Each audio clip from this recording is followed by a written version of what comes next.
সেদিন আমার এক পূর্ব পরিচিত আমায় মেসেজে বলল, দিদি আমার রাধা গোবিন্দের জন্য একটা উলের জামা বানিয়ে দিতে পারবে?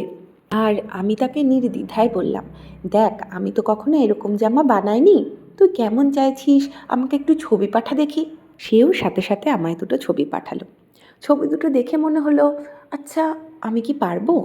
আর ঠিক তার পরক্ষণেই মনে হলো প্রভু তার ভক্তকে পাঠিয়েছেন আমাকে দিয়ে একটা কাজ করিয়ে নেওয়ার জন্য। আমি পারবো না তা কি হয়? নিশ্চয়ই পারবো। তারপর তাকে যখন আমি জিজ্ঞাসা করলাম, তুই কেমন চাইছিস বল, কি রঙের করব? তখন শুধুমাত্র সে আমায় মূর্তি যুগলের সাইজ বলে দিয়েই বলল, তোমার যেমন মনে চায় তুমি সেরকম করো। আর আমিও অত কিছু না ভেবেই বেশ কিছু রঙের উল নিয়ে এসে কাজে লেগে পড়লাম। তখনও জানতাম না যে জিনিসটা এত সুন্দর হবে।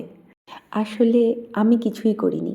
আমার মনে হয় যার জিনিস তিনিই তার পছন্দ মতো আমাকে দিয়ে করিয়ে নিয়েছেন।